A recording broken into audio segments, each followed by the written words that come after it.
With the next video, Reborn for Revenge, episode number 68.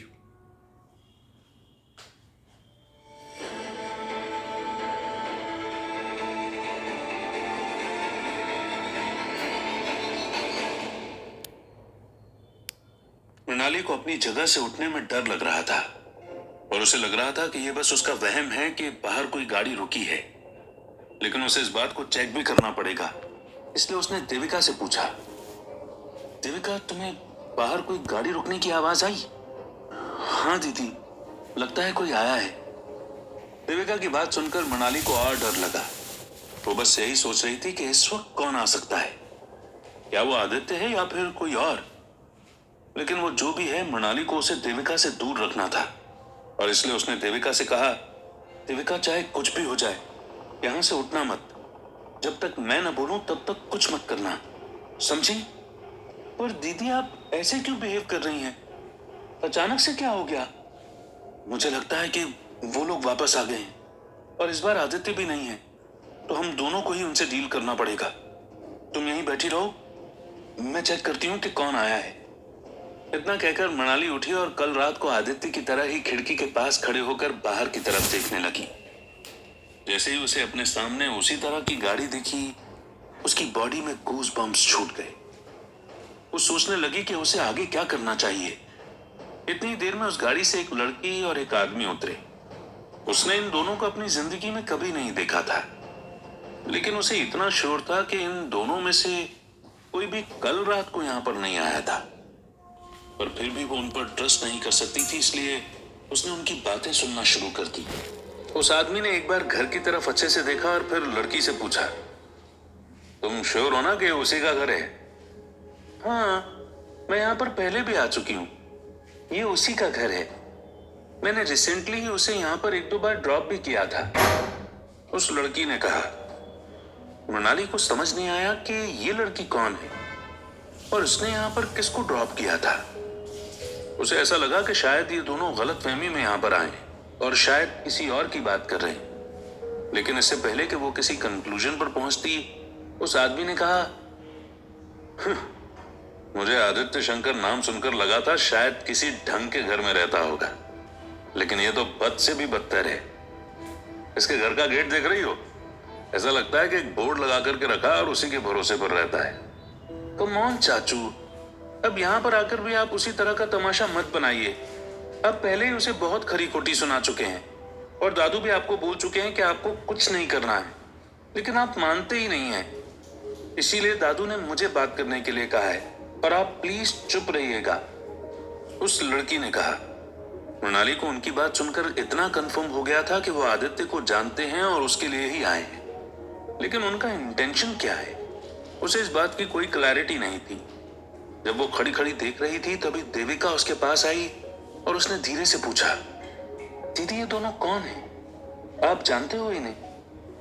नहीं, लेकिन I think ये आदित्य को जानते हैं। बट इनके कपड़े देखिए, इनकी कार देखिए, ये दिखने में ही किसी अमीर परिवार के लगते हैं। आखिर ये आदित्य को कैसे जानते हैं? मुझे यही तो नहीं पता देविका, इस चीज का जवाब भी ये दोनों ही दे सकते हैं। तो चलिए हम उनसे पूछते हैं। नहीं देविका, हमें आगे रहकर कोई भी स्टेप नहीं लेना चाहिए। शायद उन्हें पता हो कि आदित्य यहाँ पर नहीं है और वो अपने आप ही चले जाएं। हमें वेट करना होगा, मृणाली ने कहा। उसने देखा कि वो लड़की अब अपने फोन में एक सेल्फी ले रही थी और उसका बैकग्राउंड घर था, जैसे वो इंटेंशनली घर को फ्रेम में लाना चाहती हो। जब उसने एक सेल्फी ले ली, तब उसके चाचा ने कहा, अब अगर तुम्हारा फोन चलाना हो गया हो तो उसे बाहर भी बुला लो, ताकि जिस काम के लिए आए हैं वो पूरा भी हो सके। ओके चाचू, उस लड़की ने कहा और घर की तरफ बढ़ने लगी। जब वो लॉन में थी, तब मृणाली थोड़ी सी पीछे हो गई ताकि वो उसे देख नहीं पाए। अगले ही सेकंड डोरबेल की आवाज आई और तब देविका ने पूछा, अब क्या करना है दीदी? हम इंतजार करते हैं। अगर उन्हें लगेगा कि कोई भी घर पर नहीं है तो वो अपने आप ही यहां से चले जाएंगे।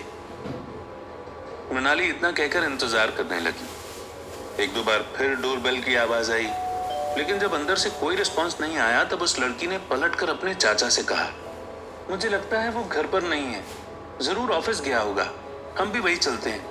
लाइफ फार्मास्यूटिकल्स रास्ते में ही पड़ता है। अपनी कंपनी का नाम सुनते ही मृणाली को और झटका लगा, क्योंकि ये लड़की आदित्य का घर और उसकी कंपनी के बारे में जानती थी। उसने कभी भी इसे नहीं देखा था, तो फिर ये है कौन और उसे आदित्य के बारे में क्या क्या पता है।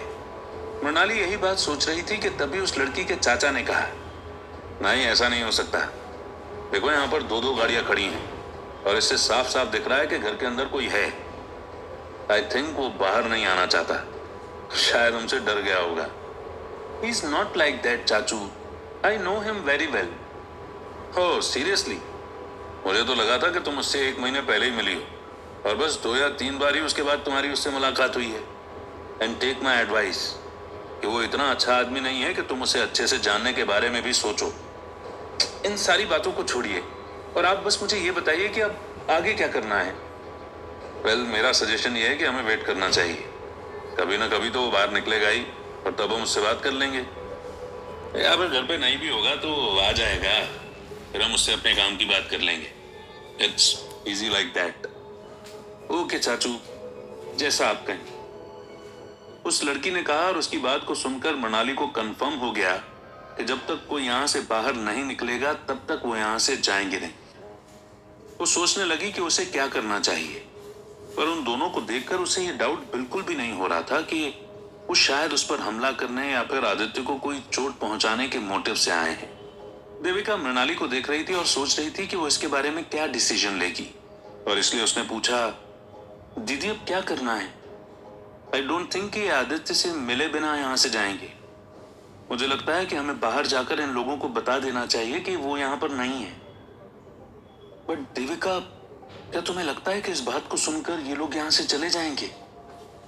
हमारे पास इसके अलावा कोई ऑप्शन नहीं है दीदी। ये तब तक इंतजार करेंगे जब तक आदित्य नहीं आ जाता या फिर कोई घर के बाहर नहीं निकल जाता। एक मोमेंट पर तो वो टाइम आएगा ही जब हमें यहाँ से निकलना पड़ेगा। वैसे भी मुझे नहीं लगता कि जो लोग आप पर 2 दिन से रात में हमला कर रहे थे वो अचानक से दिन में आकर सबके सामने आप पर हाथ उठाने के बारे में सोचेंगे भी। और आप कब तक हर उस इंसान पर डाउट करोगे जो आपके घर आएगा? देविका ने कहा और मृणाली गहरी सोच में चली गई, क्योंकि देविका की बात में दम था। आखिर वो कब तक हर बार ये नजर रखती रहेगी कि कोई ना कोई उस पर हमला करने वाला है? क्या इसकी वजह से वो कभी भी किसी पर ट्रस्ट नहीं कर पाएगी और किसी को भी अपने घर के अंदर नहीं आने देगी? उसने अपने आप से यह सवाल पूछा और उसे ऐसा लगा कि ऐसा करना बहुत बड़ी बेवकूफी होगी कि वो किसी पर भी ट्रस्ट नहीं करे। उसने एक डिसीजन लेते हुए कहा, हाँ देविका, तुम सही कह रही हो। मैं बार बार ऐसा नहीं कर सकती। आई थिंक मुझे इनसे बात करना ही चाहिए। एटलीस्ट हमें पता तो चले कि ये लोग हैं कौन। मैं गेट खोल रही हूँ, बस तुम मेरे पीछे ही रहना और कहीं जाना मत। इतना कहकर मृणाली और देविका दोनों कॉरिडोर से होते हुए गेट के पास गए और फिर मृणाली ने गेट पर लगे उस बोर्ड को हटाया। जैसे ही बोर्ड के पीछे से मृणाली ने उस लड़की और उसके चाचा को देखा तो उसे दिखा कि वो दोनों बहुत हैरान हो गए। लेकिन फिर भी मृणाली आगे चलती हुई बाहर निकली और फिर उसने कहा, कहिए क्या काम है? मृणाली को देखकर वो दोनों अभी भी बहुत हैरान थे और फिर उस लड़की ने पूछा, ये आदित्य शंकर का घर है ना? हाँ, ये आदित्य शंकर का ही घर है। कहिए आपको उससे क्या काम है? मृणाली की इतनी बात सुनकर उस लड़की के चेहरे पर स्माइल आ गई और उसने अपना हाथ एक्सटेंड करते हुए उससे कहा, मेरा नाम अनामिका है, अनामिका बख्शी। मैं आदित्य की दोस्त हूँ। क्या आप उसे बाहर बुला सकती हैं? अनामिका की बात सुनकर मृणाली को बड़ी हैरानी हुई, क्योंकि उसने कभी आदित्य के मुंह से यह नाम नहीं सुना था। लेकिन इससे पहले कि वो कुछ कहती, देविका आगे आई और उसने कहा, Bakshi like in major Bakshi? हाँ, मेजर रामकृष्ण बख्शी मेरे दादाजी हैं। ओह, मेरा नाम देविका गुप्ता है। देविका ने इतना कहकर अनामिका से हाथ मिलाया और अनामिका बस स्माइल करती रही। मृणाली ने जब मेजर बख्शी का नाम सुना तो उसे समझ में आ गया कि यहाँ पर किस बारे में बात हो रही है। उसे इतना विश्वास हो गया कि अनामिका यहाँ पर एटलीस्ट उन पर हमला करने तो नहीं आई। लेकिन अब उसका बस एक ही सवाल था कि अनामिका आदित्य को कैसे जानती है। लेकिन इससे पहले वो कुछ कहती, अनामिका ने कहा, nice to meet you Devika, लेकिन क्या आदित्य घर पर है? नहीं, आदित्य तो अभी घर पर नहीं है। एनी क्लू कि वो मुझे कहां पर मिलेगा? तुम्हें उससे क्या काम है? मृणाली ने एकदम से पूछा, और उसकी बात सुनकर अनामिका के चेहरे की स्माइल थोड़ी फीकी पड़ गई। फिर भी उसने आगे कहा, एक्चुअली मेरे दादा ने उसे अर्जेंटली हमारे विला पर बुलाया है, इसलिए मैं उसे पर्सनली लेने आई हूं। और ये मेरे चाचा हैं, सुशील बख्शी। अनामिका इतना कहकर सुशील की तरफ पलटी और देविका और मृणाली भी उनकी तरफ देखने लगी। तब सुशील ने एक स्माइल के साथ बड़ी ही फ्लर्टिशियस टोन में कहा, how do you do ladies? Sushil के सवाल को सुनकर देविका और मृणाली ने कुछ भी नहीं कहा। बस देविका ने एक नर्वस सी स्माइल पास कर दी। तब अनामिका ने धीरे से कहा, he is kind of flirtatious, sorry for that. Yeah we can see that.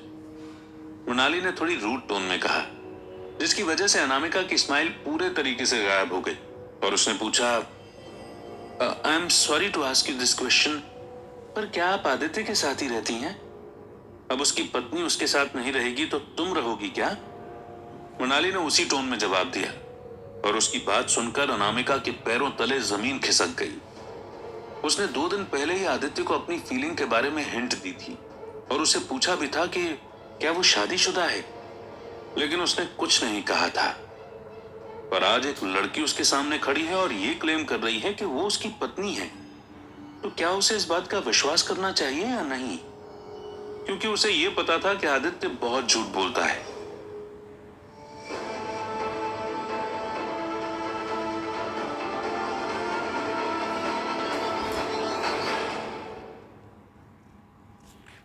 Thanks for watching.